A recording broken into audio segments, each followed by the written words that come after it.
the concept of composite transformation. Now, basically,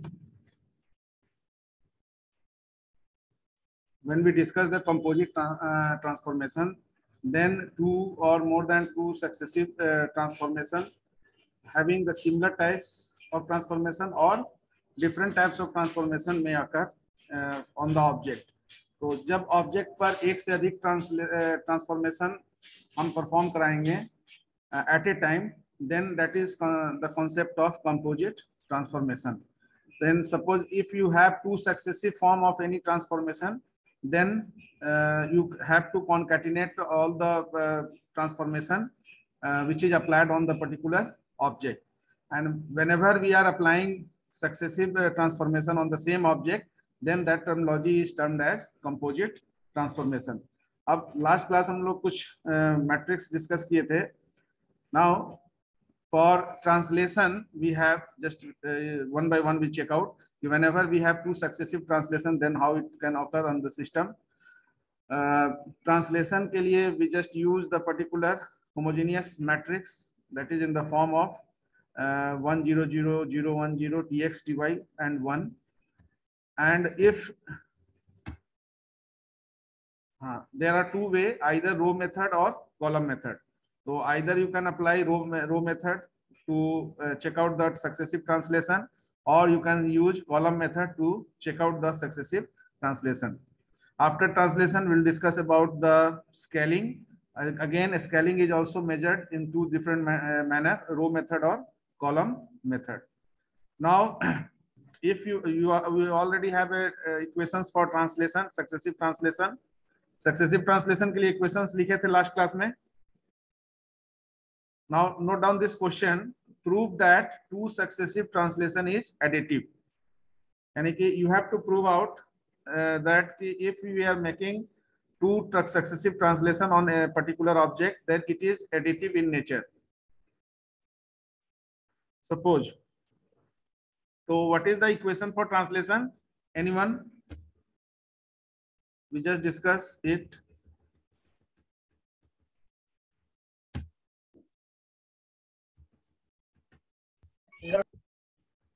बोलिए.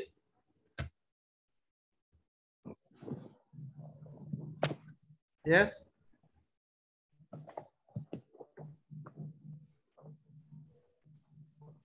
Now see, this is the equation you already noted down in the previous lecture. P dash is equal to T Tx y dot P.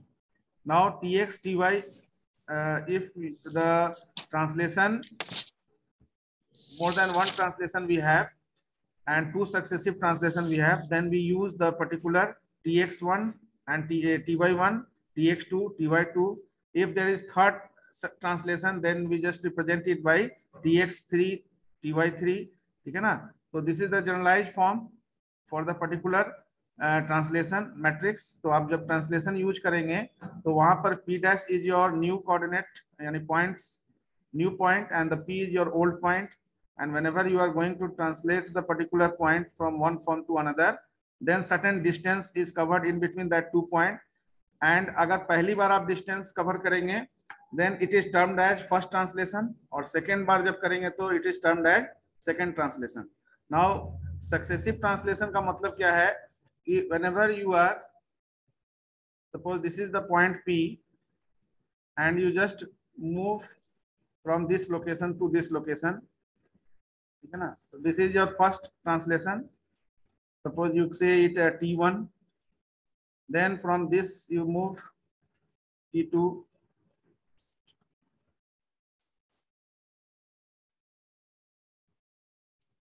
suppose this is the point.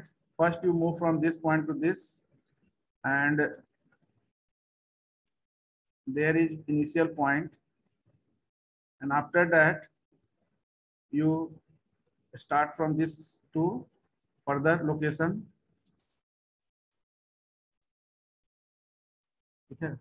अब यहाँ पर आपका जो है ये आपका P point है और ये आपका डिफरेंट आपका जो है ट्रांसलेशन हो रहा है T1 T2 टू ट्रांसलेशन के बाद this one is the P1 P dash. तो in between this 2 point two translation occur. This is the translation one, and this one is the translation two. So this is the two successive translation occur in between 2 points. Now you have to find out the particular coordinates for this particular point. यानी कि what is the coordinate for this? तो यहाँ पर एक के लिए हम लोग मेंशन किए थे कि अगर आपका तो that is tx ty और here we mention tx1 t1 dot p. तो whenever we have two translation, तो एक translation के लिए तो हम यूज किया, suppose this is the t1, तो t1 के लिए tx1 ty यानी कि that there is certain measure distance covered under x direction and y direction. So if initially p is your x and y, t1 contains x यानी कि tx1 ty1 and t2 holds tx2 ty2. तो यहाँ पर दो translation अकर हुआ. So this is termed as composite transformation. Now composite transformation in which we are using translation. ठीक है ना? In this particular case we are using two successive translation. यानी there is two successive translation. Same thing में आकर for scaling, reflection, ठीक है ना. Rotation में भी हम डबल रोटेशन कर सकते हैं. 30 डिग्री के बाद फिर 30 डिग्री यानी कि 230 डिग्री रोटेशन, 30 डिग्री के बाद 45 डिग्री रोटेशन. तो अगर हम 30 डिग्री को θ1 लेते हैं तो θ2 हो जाएगा. तो whatever equation we have for r theta, जो हम इक्वेशन यूज करते हैं उसी के लिए हमारा इक्वेशन हो जाएगा r θ1, ठीक है ना, r θ2. तो r θ1, r θ2 यानी कि there is two successive rotation we have. तो we just use that as a composite transformation. तो first we will discuss the translation. तो ट्रांसलेशन में you have to prove this one कि अगर हम दो सक्सेसिव ट्रांसलेशन करते हैं तो वो एडिटिव इन नेचर होता है. तो what do you mean by additive? Anyone? Additive का मतलब in matrix you already have a concept of additive matrix, you also have additive matrix. सब means जुड़ा हुआ एक दूसरे से. हाँ, तो this is the initial expression. ये हमारा एक्सप्रेशन यूज होगा कंपोजिट ट्रांसफॉर्मेशन के लिए. तो अगर एक ट्रांसलेशन के लिए tx ty है तो नाउ सी व्हाट जो अभी हम लोग डिस्कस किए सक्सेसिव ट्रांसलेशन के लिए, ये आपको अगर एग्जाम में आता है प्रूफ करने के लिए कि prove that two successive translation is additive. Now here composite transformation you have to apply. So composite transformation के लिए you have to use this equation to find out the coordinates for the new point. यानी new जो point होगा place होगा जहां पर आपका object after transformation exist करेगा. What are the coordinates for that? तो एक अगर translation हो रहा है तो उसके लिए equation है. तो अगर successive translation होगा तो उसके लिए हम लोग क्या लेंगे? तो similarly like this equation we just use t1 t2 जैसे अभी किए. तो p dash is equal to what? t1 dot t2 dot p. Now see in this case you already have a concept. अभी जो हम लोग देखे कि t1 is the distance first translation occur in between this 2 point, second translation occur in between that 2 point and finally will reach the particular point p dash. तो p dash तक पहुंचने के लिए दो ट्रांसलेशन सक्सेसिव ट्रांसलेशन परफॉर्म हुआ different major का. तो after each translation you will gate certain the value of tx1 ty1. ये वैल्यू आपका अगर प्रॉब्लम देता है, प्रैक्टिकल प्रॉब्लम अगर आता है तो यहाँ पर सक्सेसिव ट्रांसलेशन में फर्स्ट ट्रांसलेशन में tx1 ty1 कितना यूनिट ट्रांसलेशन हुआ, फर्स्ट ट्रांसलेशन में क्या हुआ ये दिया रहेगा, सेकेंड ट्रांसलेशन में कितना हुआ वो दिया रहेगा. Now you have to use this equation. Now ये आपका जो इक्वेशन यूज हो रहा है ये कॉलम मेजर में यूज हो रहा है और या रो मेजर में, दोनों तरह से आप यूज कर सकते हैं. दैट्स व्हाई यहाँ पर मेंशन है either you can use row method और column method to perform translation. तो यहाँ पर कॉलम मेथड यूज हो रहा है इस प्रॉब्लम में. You can also use the row method. Now the multiplication का जो रूल है मैट्रिक्स मल्टीप्लीकेशन का, वही रूल यहाँ पर अप्लाई करेंगे. तो मल्टीप्लीकेशन के लिए suppose this is the t1 and t2 and this is the coordinate for p. So xy is the coordinate for p and you are in search of x dash y dash. X dash y dash is the coordinate for the final point p. तो final point के लिए क्या करना होगा, now इसको multiply करिए, तो first multiply this two and then multiply this one. तो पहले दिस t1 t2 को मल्टीप्लाई करिए और फिर उसमें xy1 इसको मल्टीप्लाई करिए।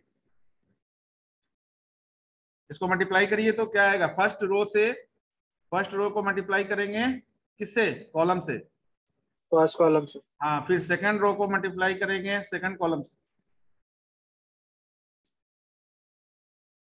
थर्ड रो को थर्ड कॉलम से। तो यहां से क्या हो जाएगा, पहला रो से पहला कॉलम में मल्टीप्लाई होगा तो 1 1 हो गया, 0 0 हो गया और tx1 0 हो गया। तो पहला कॉलम में क्या आ जाएगा, 1 प्लस 0 0, तो 1 हो जाएगा ना। Yes sir. दूसरे में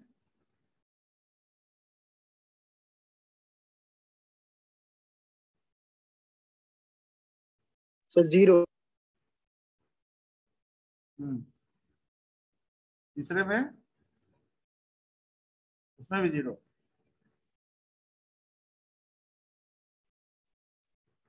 नो सर, इसमें 0 नहीं होगा। tx2 plus sir TX2 tx2 plus sir tx1 sir.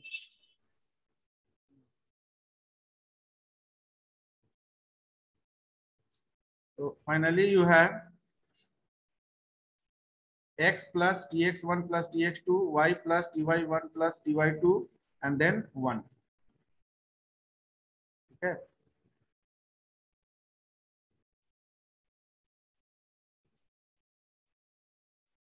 Equation सही है ना, देख लीजिए।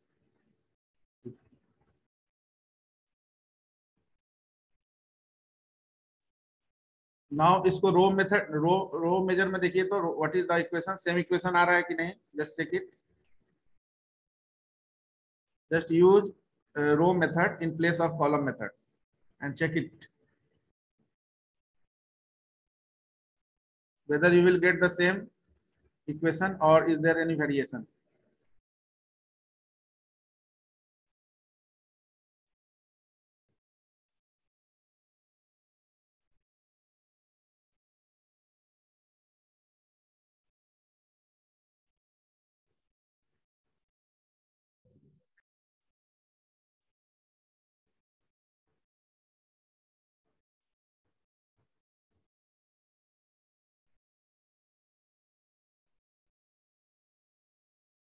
सेम आ रहा है,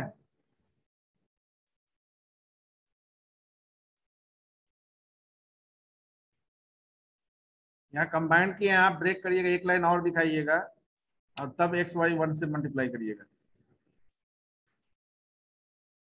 You have to prove this one कि two successive translation is additive। तो p dash is equal to x plus tx1 plus tx2, y plus ty1 plus ty2 and then 1। So whatever value of x1 tx1 tx2 ty1 ty2 on the basis of the and xy value दिया रहेगा, you will find the new coordinates for the particular point after two successive translation। तो अब यहाँ पर हम लोग proof किए हैं, इस तरह का कोई प्रैक्टिकल प्रॉब्लम भी रह सकता है जहां पर आपका टू ट्रांसलेशन यूनिट दिया हुआ हो, यानी कि फर्स्ट ट्रांसलेशन में इतना इतना यूनिट, इतना x इतना y, और दूसरे ट्रांसलेशन में ट्रांसलेशन आपका जो वेक्टर है, यानी ट्रांसलेशन जो आपका जो वैल्यू है tx में इतना, ty में इतना। देन अगर इनिशियल कोऑर्डिनेट xy का वैल्यू दिया हुआ है तो what is the value for the new coordinate. तो directly use this equation because translation के लिए टू सक्सेसिव ट्रांसलेशन एडिटिव होता है। तो जो भी आपका वेक्टर दिया हुआ उसको आप ऐड कर लेंगे, x डायरेक्शन में x को मॉडिफाई करने के लिए, y डायरेक्शन में y को मॉडिफाई करने के लिए। चेक कर लिए,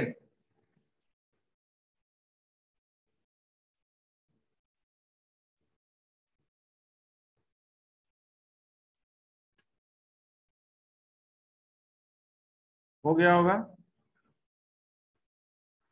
now see, is it okay?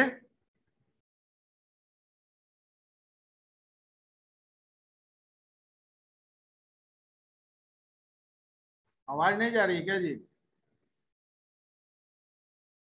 प्रिय रंजन, यस सर, आवाज आ रही है सर। तो सर चेक कर लिए, कैलकुलेशन कर रहा है। रो Yes, मेथड sir. को यूज करके चेक किए। Yes sir.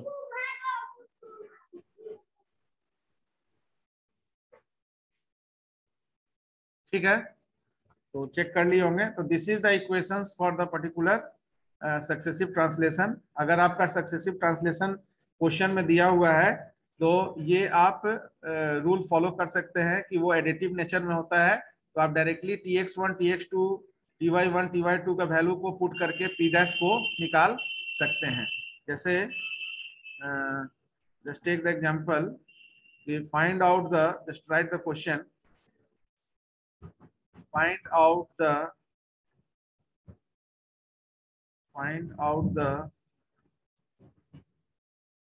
coordinates of the point after two successive translation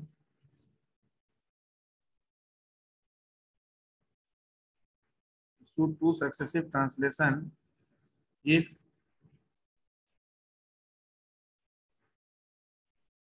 the initial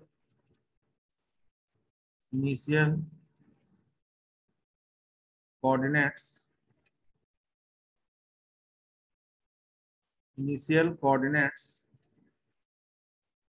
of the point is 2, 1 and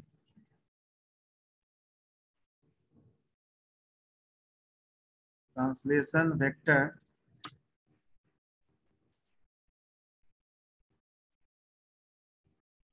for first translation is 2 unit under x and 1 unit under y, and in second translation the translation vector is 1 unit under x and 1 unit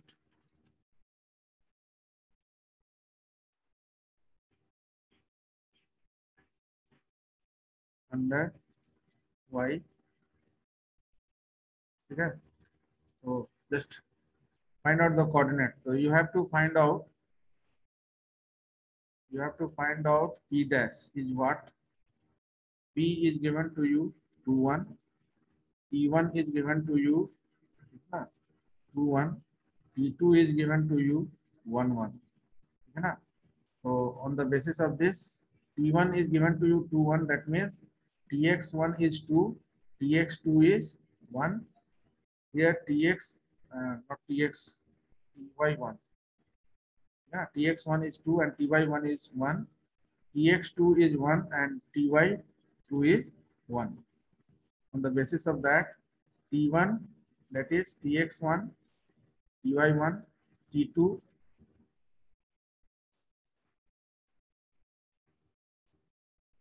T2 is Tx2, Ty2. Then you have an equation for this one. P dash is equal to, what is the equation? Anyone? Equation क्या अभी था? Sir x plus tx1। Yes, x और y change होगा, तो x change होगा tx1 tx2 के basis पर और y चेंज होगा ty1 प्लस ty2 के बेसिस पर, and after that 1. So you can easily find out once the value of this is available to you. Then what is p dash? X plus x, यहाँ पर actually x is equal to 2 and y is equal to 1 is given to you. So 2 plus tx1 is 2 plus 2 plus 1 plus tx2 is 1. यानी x2 add कर लिए, then x y plus y का value कितना है 1 1 प्लस ty1 is 1 and ty2 is 1 1 and ty2 is 1. that is 5 3 5 3 1. यानी therefore p dash आपका जो है p dash का जो ये हो जाएगा क्या 5 and 3 1.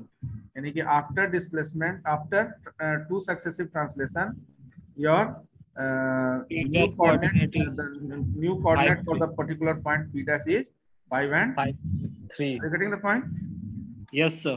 तो इस तरह से कोई प्रैक्टिकल प्रॉब्लम भी रह सकता है, और इस प्रैक्टिकल प्रॉब्लम के लिए भी ये इक्वेशंस आपको चाहिए, और प्रूफ करने के लिए भी रह सकता है कि two successive translation is additive in nature.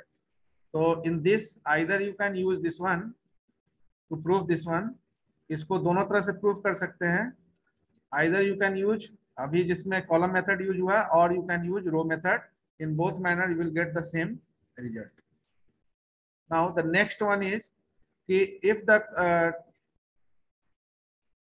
the transformation occur by if the composite transformation occur on the basis of two successive rotation.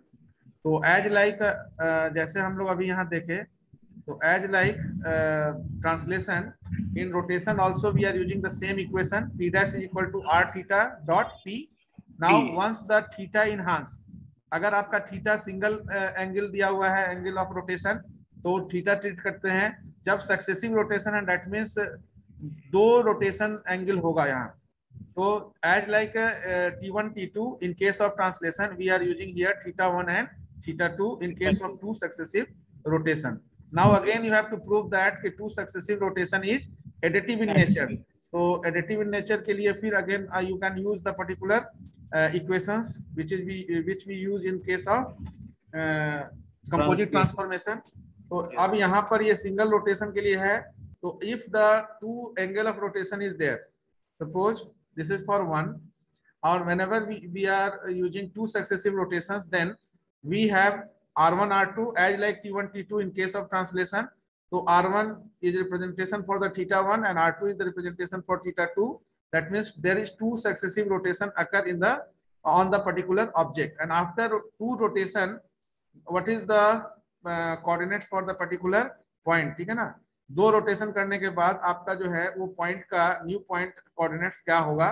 तो we just have an equations for the particular single theta.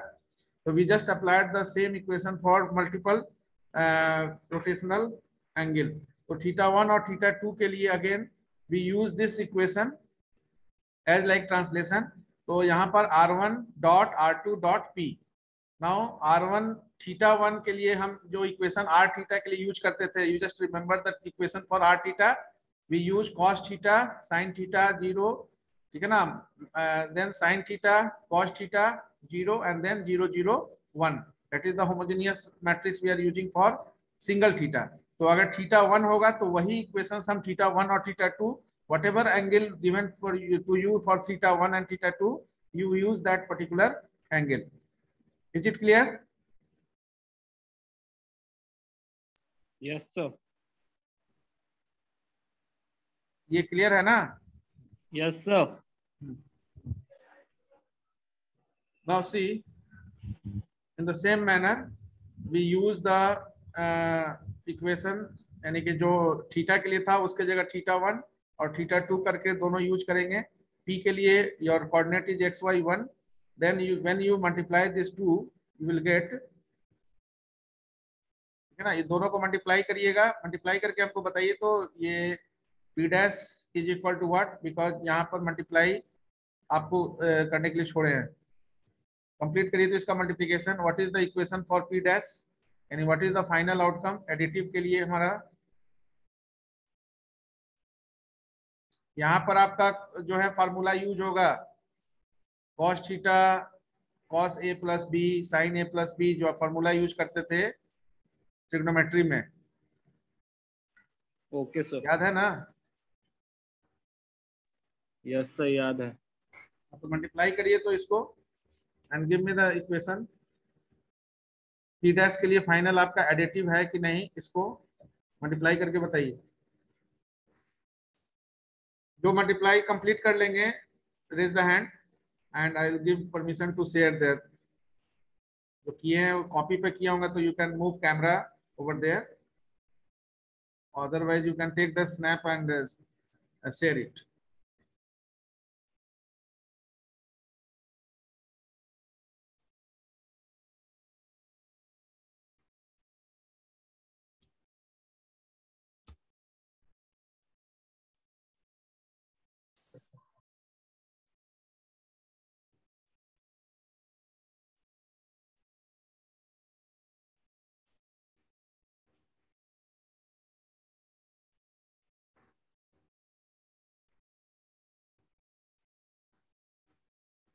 किसी का हुआ?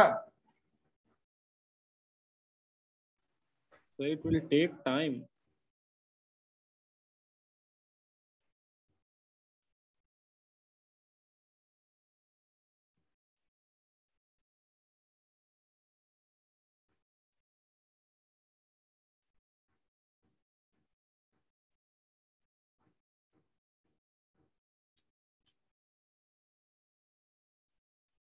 कोई mathematician होंगे वो अभी कर लिए होंगे, जस्ट रेज द हैंड।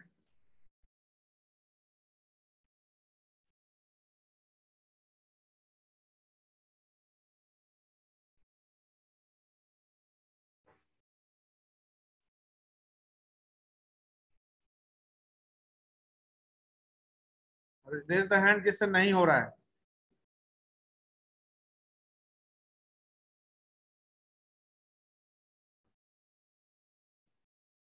तो इसका मतलब सबसे हो रहा है।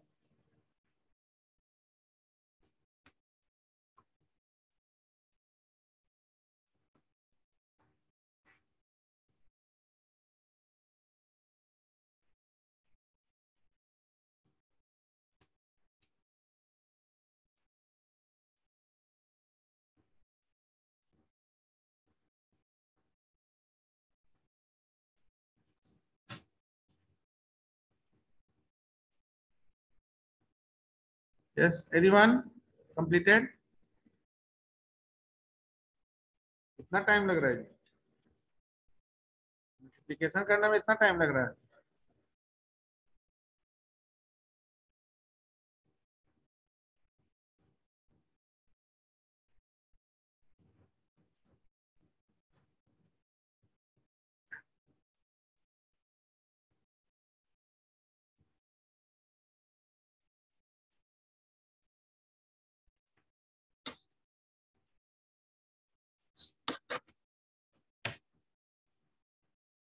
हो गया? प्रिय रंजन, स्नेहा कुमारी, वर्षा कुमारी,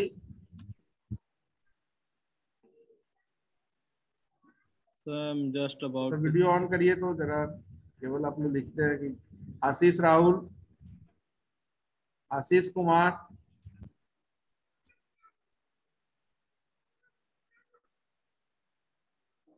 रोशन, सचिन राज।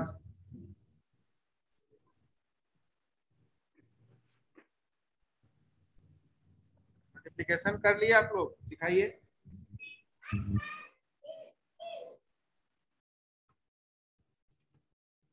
मान्यता Kumari, Ayush Raj, Sudhanshu Ranjan, Abhishek Chaturvedi, Monika Kumari, Kashyap Upadhyay, Lakshmi. Yes, sir. Anyone? Yes, sir.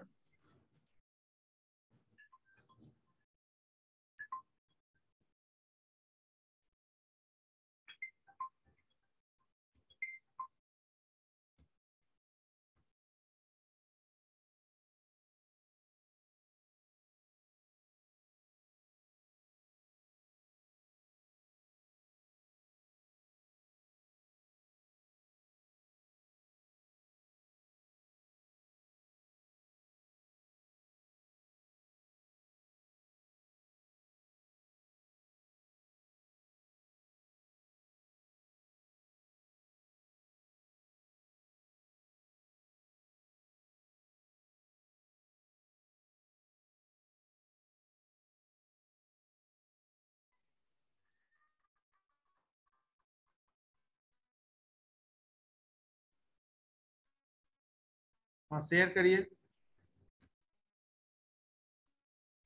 प्रिय रंजन शेयर करिए। Sir cos theta 1 plus sir क्या cos देख थीटा। पा रहे हैं? हाँ इतना समय लग गया, आप लोग पहले ही बताए थे कि मल्टीप्लिकेशन मैट्रिक्स ये सब थोड़ा सा रिव्यू कर लीजिएगा, ऑलरेडी आपका पढ़ा हुआ चीज है। अब हम यहाँ मैट्रिक्स मल्टीप्लिकेशन एडिशन बताएंगे।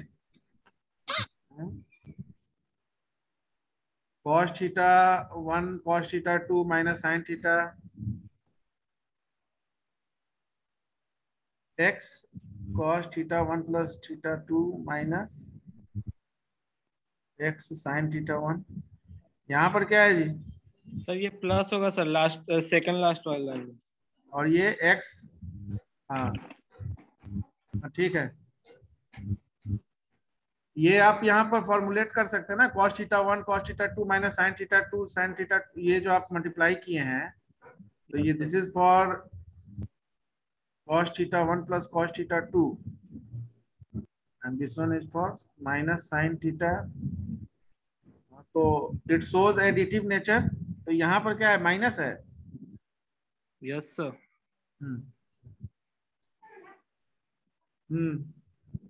ठीक है, ओके ठीक है। तो ये इतने लोग में केवल सिंगल पर्सन मल्टीप्लिकेशन कर पाए, ठीक है। Now just note it down the next question. You have to prove that if rotation angle is theta, the transformation matrix formed when multiplied by the transformation matrix formed when the angle is minus theta equal to identity matrix। यानी कि आपका अब यहाँ देखिए theta angle से rotate कर रहा है कोई भी, और अगर माइनस थीटा से उसको रोटेट कराएं, दोनों तरह का ट्रांसफॉर्मेशन को अगर हम मल्टीप्लाई करें तो वो आइडेंटिटी मैट्रिक्स रिप्रेजेंट करता है। You have to prove this one. तो अगर रोटेशनल एंगल थीटा है किसी ट्रांसफॉर्मेशन मैट्रिक्स में, तो you have an equation for theta. तो same thing whenever it is minus theta, then you can use the same equation by using minus theta. Is it okay? Yes sir. And यहाँ question में दिया हुआ है कि when they multiplied, यानी कि जब इस दोनों एंगल को, रोटेशन एंगल का जो आपका थीटा से हुआ और रोटेशन एंगल माइनस थीटा से हुआ, दोनों को जब मल्टीप्लाई करेंगे तो it will give you the identity matrix. You can prove it? Yes sir. Now I will prove it sir. Yes. Sir, you just I will share my screen. Yes. Can you see my screen sir? Sir, here is the equation in second line, sir. Cos theta 1 plus theta 2. Or another line is minus sin theta 1 plus theta 2 and 0. Sir, cos theta 1 plus theta 2, and we have the value of one value of theta 1 is theta, and another value of theta 2 is minus theta. Yes, yes. And then the value of cos 0, cos 0. You have an equation for theta, ठीक है ना? Yes sir. तो theta अगर minus theta अगर use करेंगे तो वहां पर थीटा 1 के जगह थीटा ले लेंगे, माइनस थीटा, थीटा 2 के जगह माइनस थीटा लेंगे। You are saying this? Yes sir. Yes sir. And next is cos theta, cos 0 value will be 1 and sin 0 value will be 0, and by default there is 0 0, and in the second line sin theta 1 plus sin theta 2, and it will be become 0. Why this question comes after this? Because you can easily find out the equation and put the value for theta 1 theta and theta 2 for minus theta. Yes. Minus theta जो है theta 2 के लिए और theta 1 के लिए theta लेंगे, क्योंकि you are using successive rotation. तो थीटा 1 और थीटा 2 आप ऑलरेडी इक्वेशन यू हैव, तो after that you will easily find out the particular, you can easily prove this one. So that is the particular equation we use for theta, ठीक है ना? If you just directly implement by using the previous one, but if you use the theta, then this is the initial equation you have: cos minus theta 0, sin theta, cos theta 0 and 0 0 0 0 0 1. And similarly you just place r minus theta when, तो r minus theta में क्या होगा? Your sign will be changed here. Yes, cos sir. theta sin theta 0 minus sin theta cos theta 0 and 0 0 1. And Priya Ranjan, you are also okay Yes, by sir. using that particular Identity matrix. हाँ, तो यहाँ पर आपको x y नहीं दिखाना था, केवल आप अगर थीटा के बेसिस पर बता रहे हैं कि आपका ये आइडेंटिटी मैट्रिक्स है, फिर आप उसको यूज करेंगे, तो उस केस में this is the particular identity matrix.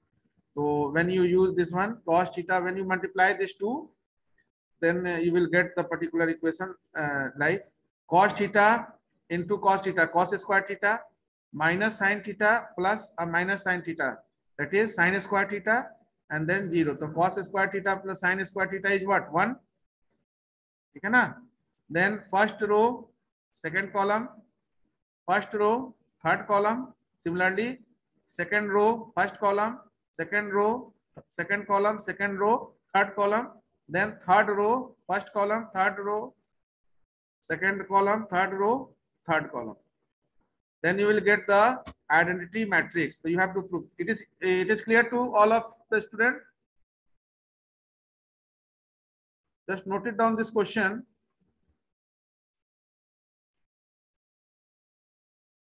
Prove that if rotation angle is theta, the transformation matrix formed when multiplied by the transformation matrix formed when angle is minus theta equal to identity matrix.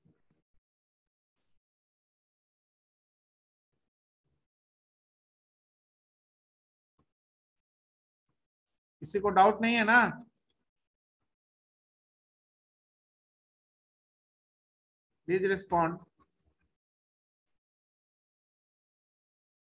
Now the next part is the scaling. Yani after rotation, if we perform transformation through scaling and we have two successive scaling, then you have to prove that two successive scaling is multiplicative in nature, not additive. It is multiplicative in nature. Now we have equation P dash is equal to S of Sx and Sy and dot P.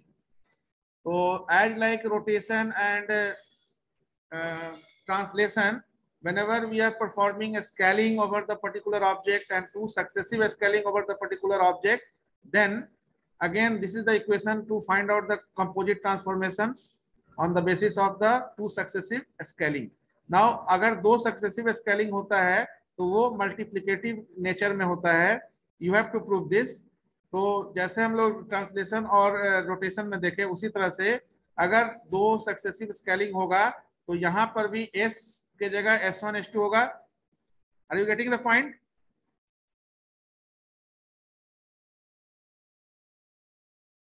बाकी लोग केवल connect है क्या जी, class में नहीं है?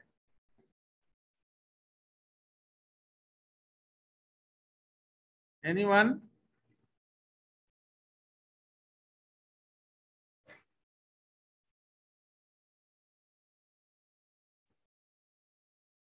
Shubham Kumar, roll number 21. Yes sir. ये use समझ में आ रहा है आपको? ट्रांसलेशन में जो यूज किया T1 T2, रोटेशन में θ1 θ2, स्केलिंग में this is the equation and whenever there is number of scaling in two successive scaling, then this is S is represented as S1 S2. So we have a scaling factor x1 y1 and x2 y2. Now you have to prove this is multiplicative in nature. Now just use ये proof कर लेंगे ना?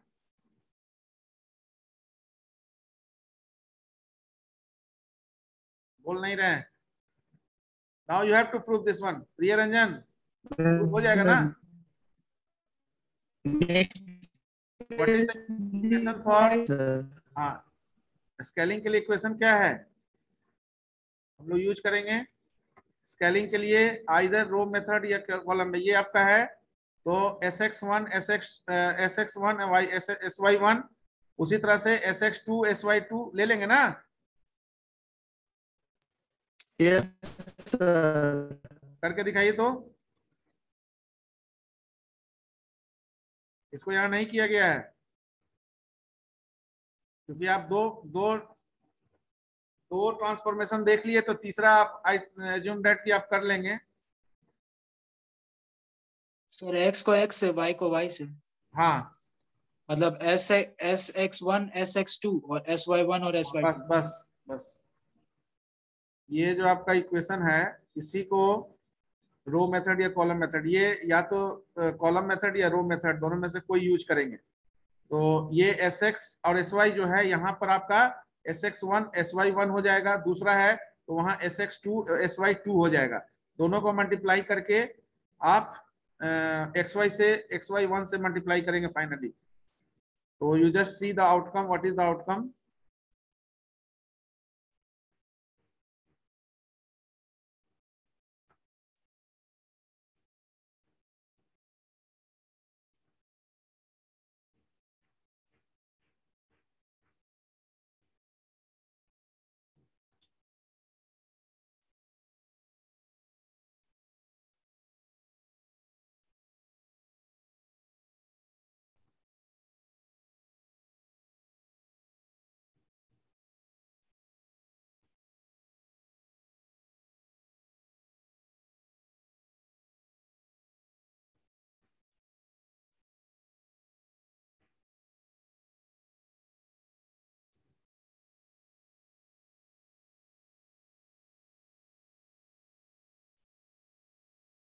तो multiply करेंगे पहले 1 into 1 plus 0 and then 0, तो यहाँ क्या हो जाएगा 1, फिर 1 into 0 0, 0 into 1 0, S X 1 into 0 0, then 1 into S X 2, नहीं 1 इंटू एस एक्स 2 या एस एक्स 2 हो गया, 0 into S Y 2 and S X 1 into, तो यहाँ क्या हो गया S X 1 plus S X 2 हुआ ना। फिर ये रो से मल्टीप्लाई करेंगे कॉलम, तो ये 0 देन 0 एंड देन 0, ये 0 हो गया। देन सेकंड कॉलम 0 0 1 1 और एस वाई टू 0, तो ये 1 हो गया। एंड देन थर्ड 0, ये 0 हो गया, 1 into this S Y 2 and S Y 1 into 1, S Y 1 plus S Y 2,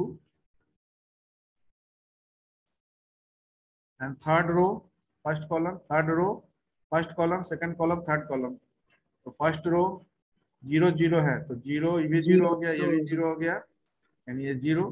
then first third row second column 0 0 0 1 0 1 0 0 again 0, and then third row third column, तो 0 0 and 1 1 1। Are you getting the point? Yes, sir.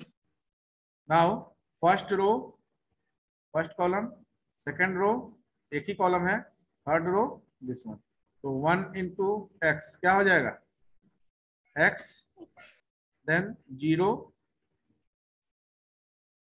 है ना, 1 into X X, then 0 into Y 0, S X 1, तो ये क्या हो जाएगा X plus SX1 plus SX2.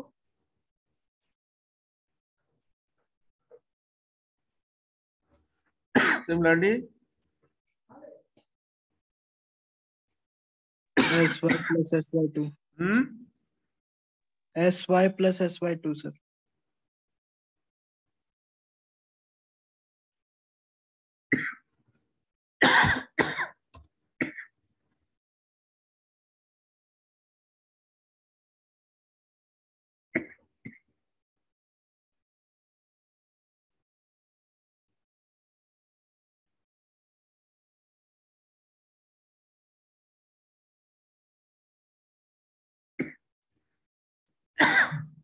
Now see this question. Just note it down. A triangle is defined by this 2 4 4 2 2 4. इसका मतलब समझ रहे होंगे आप, इसका मतलब समझ रहे हैं। 2 2 का मतलब 4 2 का मतलब 4 4 का मतलब triangle having 3 sides. So first side, second Sir, and these are the coordinates. हाँ, And they are in moving. yes, 3 points are there in triangle, and that 3 points are joined to generate the shape triangle. So all the 3 points coordinate is given to you. So 2, 2 is the coordinate for one point, 4, 2 is the coordinate for another point, and 4, 4 is the coordinate for. तो suppose अगर A B C है तो ए का coordinate 2, 2, B का 4, 2 और सी का 4, 4 दिया हुआ है. Now in question find the transform coordinates after the following transformation. Transform coordinate आपको निकालना है 90 डिग्री रोटेशन. अब नाउ यहाँ कंपोजिट अब हम लोग यहाँ कर रहे हैं जहां मिक्स करेंगे. तो रिफ्लेक्शन के लिए भी हमने इक्वेशन दिया है, तो रिफ्लेक्शन के लिए भी वही अप्लाइड होगा, इसलिए फर्दर हम रिफ्लेक्शन और शेयरिंग के लिए इक्वेशन यूज नहीं किए. आप सेम समझ गए होंगे कि इक्वेशन जो आपका है उसमें जब नंबर ऑफ रिफ्लेक्शन होगा या शेयरिंग होगा तो उसमें इक्वेशन हमारा जो है वो एडहेयर हो जाएगा. तो 90 डिग्री रोटेशन और reflection. Now this types of composite transformation where 2 different types of transformation occur, यानी रोटेशन भी है और रिफ्लेक्शन भी है. रिफ्लेक्शन हम लोग डिस्कस किए थे अंडर वाई अंडर एक्स, तो reflection under Y that is equal to -x यहाँ दिया हुआ है. तो अगर 90 डिग्री रोटेशन हो रहा है तो सबसे पहले तो हम ट्रांसफॉर्मेशन उस ट्रायंगल का देखेंगे 90 डिग्री रोटेशन से, फिर रोटेशन के बाद हम रिफ्लेक्शन उस पर अप्लाई करेंगे. तो first we will find the coordinate on the basis of reflection. ठीक है ना. तो 90 डिग्री रोटेशन होगा तो ये देखिए ये ए बी सी तीनों पॉइंट यहाँ लिया गया है. 90 डिग्री हम इक्वेशन थीटा का यूज किया. आर थीटा जो हमारा होता है cos theta minus sin theta 0, sin theta cos theta 0, 0, 0, 1. This is the equation where we apply the value for theta. Theta का वैल्यू 90 डिग्री ले लिए. अब इसको हम अगर फाइंड आउट करते हैं then you will get the particular, यानी कि यहाँ तक इसको करके छोड़ देते हैं, मल्टीप्लाई करेंगे then you will get the particular final equation. लेकिन हमारा फाइनल इक्वेशन तो ये है नहीं, फाइनल कोऑर्डिनेट आफ्टर रिफ्लेक्शन के बाद मिलेगा बिकॉज कंपोजिट ट्रांसफॉर्मेशन हो रहा है. तो just leave it in this particular position and then finally after reflection about line y equal to -x. तो this is the earlier matrix we have, and अगर y equal to -x से transform करते हैं तो reflection हमारा matrix क्या होगा, तो 0. We just use that reflection matrix and then we perform the multiplication. So when you perform the multiplication one by one, पहले हम लोग ये दोनों मैट्रिक्स के बीच में मल्टीप्लाई करेंगे, फिर final, then you will get, यानी इन दोनों में मल्टीप्लाई करके हमारे पास ये इक्वेशन आया and then we find out the multiplication in between these two. So finally we will have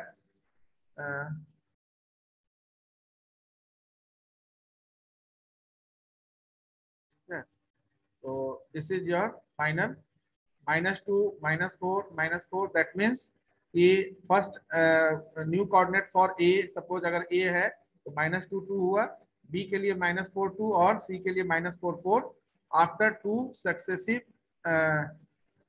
rotation as well as reflection, यानी कि successive transformation in which first is the rotation and second one is the reflection. तो ये mixed mode में भी आपका problem रह सकता है. आई थिंक कि composite transformation is clear to you. Yes, sir. Yes, sir.